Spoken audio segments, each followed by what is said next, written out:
defensive responsibilities, the rules of defense, and how to attack and break down those rules. That's what that's what the pass game, particularly against zone, is about. You understand the rules of the defense, your route concepts, attack and break down those rules. And that's really what the premise is. Yeah. Let's move to the Packers. They face two very good defenses. Mike Zimmer's a great defensive coach, and the Vikings have all sorts of personnel, and the Bears are obviously very good. Khalil Mack's hard to block, and they're 2-0, and it's been inconsistent. But do you see things in those inconsistent Packer offenses that concern you or you really like? Well, I think with the new offense, it always takes a little time. And no matter how good your quarterback is, it takes time because it's all new. And the nuance and detail always takes time in any business. So, I thought that what they did last week with relying on the run game once they got ahead was good. I think Aaron Jones is a very good zone runner. I think he can be a bell cow kind of back. I don't think they'll feature their offense through him, but I think he can be the kind of back that carries 15-plus times and be effective. I think Rodgers will work through what this offense is. It's much more defined in some ways. That's the way Matt LaFleur would like it to be run. That may go against Aaron's DNA, but I think that if you're winning, you accept it. And I think that it's kind of critical for them to get ahead in games because that's how Mike Pettine's defense will work most effectively. Pettine's defense isn't as effective when teams can line up in base personnel packages and calm down all the movement out of the sub-packages.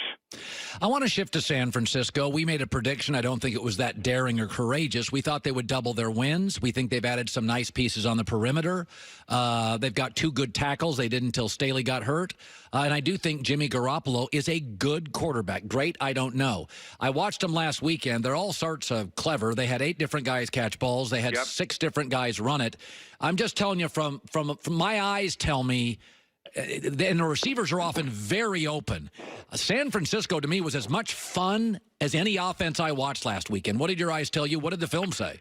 Well, that's what the film shows because I don't think there's a better coach in the NFL, and this goes back a number of years, Colin, than Kyle Shanahan when it comes to the run-pass fusion element of the play-action pass game. Kyle may understand defensive responsibilities better than any offensive coach in the league, and he understands how the play-action pass game, whether it's conventional play-action with the quarterback under center, whether it's shotgun play-action, whether it's play-action boot, he understands the responsibility of defenders and how they will respond to what he does, and then he exploits that. I don't believe there's anybody better in the league understanding that and exploiting it. And now with the misdirection elements and the movement elements that have become part of the NFL game, I thought last week was in some ways a clinic. He knows how to break down the rules of defense. Yeah, I really like watching them play. I'm happy for people in San Francisco because they've had to deal with some Raiders stuff and they've had to deal with some Niners stuff, and this is going to be a wildly entertaining team with a lot of interesting perimeter players right now. One of the teams they'll play twice a year is the Rams. I said last year, Cooper Kupp's injury, they didn't feel the same. Brandon Cooks is expensive, but I don't feel like get big volume out of him. Todd Gurley looks like a different player and not in a good way, and the offensive line is aging. I don't think the Rams look quite as dynamic. Am I hyperventilating here a little? No, but now what I think this is from a football perspective is I think that Sean McVay, who's a young coach, okay? Look, we anoint people in our society now with social media. He was anointed a genius. I think he's working through teams figuring out some of what he does, and now he has to respond to it. I thought last week he did a pretty good job. What teams have been doing to take away the run game is they'll put 6 across on the line of scrimmage. That really prevents you from running your staple outside zone run game. So now you have to adjust. And I thought last week he made a few nice adjustments. He ran what we call the pin-pull concept, where you pull offensive linemen and you actually have someone from the outside come and block down on the edge players.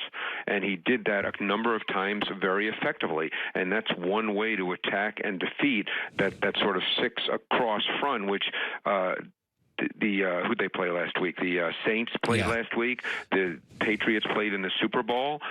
So now he's going through the process of sort of figuring out what teams are doing to him and how to tactically respond. That's all part of the growth of a young coach.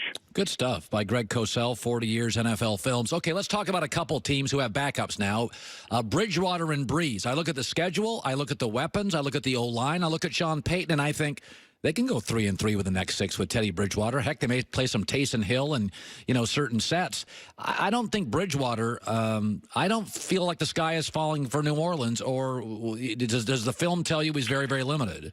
Well, it's limited on Bridgewater. He hasn't played in meaningful regular season games in such a long time. So when I watched him this past week, I saw some things I would expect. He was a little cautious. He was a little hesitant. He wasn't overly comfortable in the pocket. He at times was a little overreactive when he thought there would be pressure. These are things that I imagine will get better the more he plays.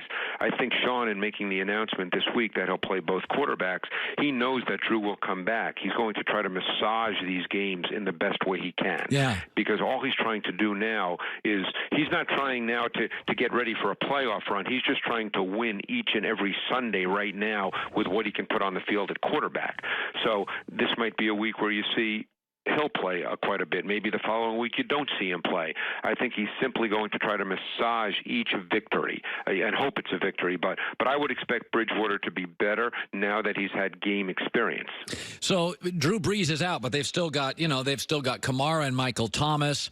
Whereas the Steelers don't have Ben. They don't have Le'Veon Bell from a couple years ago. They don't have AB. They don't now have Ben. Ryan Shazier, I think, hurt their defense. Could I just make the argument? They have lost 4 great players in the last couple of years, injuries, leaving contracts. They just don't have next level players, and this is going to be rough without Big Ben. Well, it's funny you say that because with Ben over the last number of years, they were an offense that relied very much on what we call isolation individual routes. In other words, their receivers would run routes against coverage, and they'd expect them essentially to win or win enough. And they could do that with the players they had, Colin. And Roethlisberger, as a veteran, had an advanced understanding of what's open in the NFL. Because open in the NFL very often is not a lot of room, but that's open.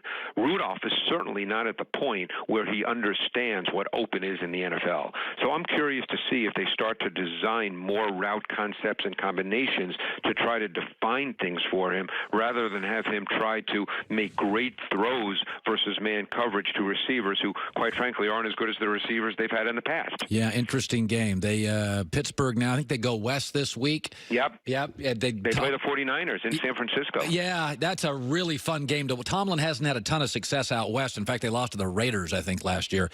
Okay, we were talking about this yesterday. Tom Brady's had 2 great 10-year careers. that if you took his first 10 and his last 10, outside of Joe Montana, you could argue each separately, 2, 3 Super Bowls, multiple MVPs, one set. They were both, outside of Montana, arguably the greatest quarterback career of all time. Not even Michael Jordan's 2 3-year runs in between baseball. You could argue that he was the best basketball player. Brady, you can make some arguments.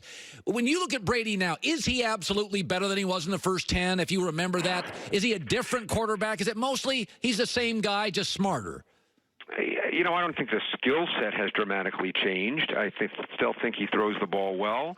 It's always hard to say maybe he doesn't throw it quite as well as he did 8 or 9 or 10 years ago, but I don't think his overall skill set has dramatically changed. No, what's amazing is the ability to play at this level at his age. But I guess then, Colin, that means since I've been here 40 years, if I had 4 great 10-year careers. That's right, Greg. I'm just extrapolating, Yeah, I was watching the Miami game and the Pittsburgh game, and I'm just watching them, and I said, Norman Lear just signed a 3-year contract on Broadway's 97. If you didn't know Brady's age, right, you just go, 30-year-old guy looks good. I don't see a ton of drop-off. I don't. They do such a good job, again, and this is what coaches should do. This is not a negative. They do such a good job with their concepts in defining the throws. I mean, how often do you think about watching Brady? how often does he throw the ball on time within the rhythm of the play call? Yes. Yeah. Okay, now that's a function of many things, including Tom Brady, but how often do you see that? You rarely see him out of rhythm in a game. Rarely. It happens on occasion. We know that, but not very often. Yeah. Finally, your big play includes Lamar Jackson, who I think is fascinating. We're watching a young player really pop. Now, it's been against, not that redeemable opposition, but whatever. It's NFL football. Give me your big play with Lamar Jackson to, I think it's to a tight end, Mark Andrews. It is to a tight end, Mark Andrews. And before we start, let me just say that Jackson, I think, has looked very comfortable. I think he's staying in the pocket. He's not looking to run. He's not dropping his eyes. I think he's playing quarterback the right way. They do such a good job schematically, too. So let's now start the play. This was the touchdown to Mark Andrews in the first quarter. And you see he's wide open. I didn't pick this play to say, hey, he's wide open. It's how he got open. And I think what's critical here is the way they bring Marquise Brown from one side of the formation to the boundary side on what we call orbit motion. Then they take Willie Snead, the wide out, and he's going to run a post route. Okay? And then what they're going to do as well, same side, is Mark Andrews will run a wheel route. This is just a post-wheel combination. It's in everybody's playbook. The defense, the Cards, they're in cover 3, which is actually a really good defense for this to work. So they're in cover 3. Now, watch what happens here as we start this. DJ Swearinger, in this zone concept, is responsible for running with Mark Andrews on the wheel route. But what do they do with Brown coming on that orbit motion? They grab the eyes of Swearinger. So the combination of that and Snead running vertically, removing the corner, gets Andrews wide open on the wheel. And remember, that's technically Swearinger's responsibility. But that orbit motion in the backfield grabbed Swearinger's eyes, distorted his coverage responsibilities, and led to this touchdown. Now, a lot of teams do this. Sometimes it works, sometimes it doesn't. This play worked, but that's what you're trying to do here. You're trying to distort the coverage responsibilities of the underneath defender who's responsible for the wheel route. Yeah, by the way, it's a good pump fake by Lamar because I thought he was going there. It wasn't. No, and that's part of it. Yeah. You want to make sure the quarterback does that. Yeah, a lot of guys bad pump fakes. That was a real good pump fake. 40 years NFL Films, Greg Cosell. Great talking to you today, Greg, as always. Appreciate it, Colin. Thanks. Good stuff. Man, just love football. Cannot get enough of football. I love these Thursday shows. By the way, Patrick Mahomes takes on Lamar Jackson this weekend. It's just all sorts of fun. That's going to be an amazing game. That's like, let's not compare Lamar to Patrick. Remember, Lamar's had like 9 starts. So, I mean, and it's in Kansas City. I don't think it's fair to compare anyone to Mahomes. Just like it's not fair to compare anyone to Brady or Rodgers. Yeah. The reality is all these quarterbacks are very unique anyway. Yeah. Good stuff. Coming up next, I think, I'll tell you why I really think the pressure's not on the Browns this weekend. And they can play very loose. They can actually play very loose. Against the Rams, and I think the Rams have to win and are going to be tight. And we'll talk about that coming up. You've heard me talk about Butcher Box for months. And it is best farms, raised animals humanely, no hormones, no antibiotics ever. Butcher Box gives you the best wild-caught salmon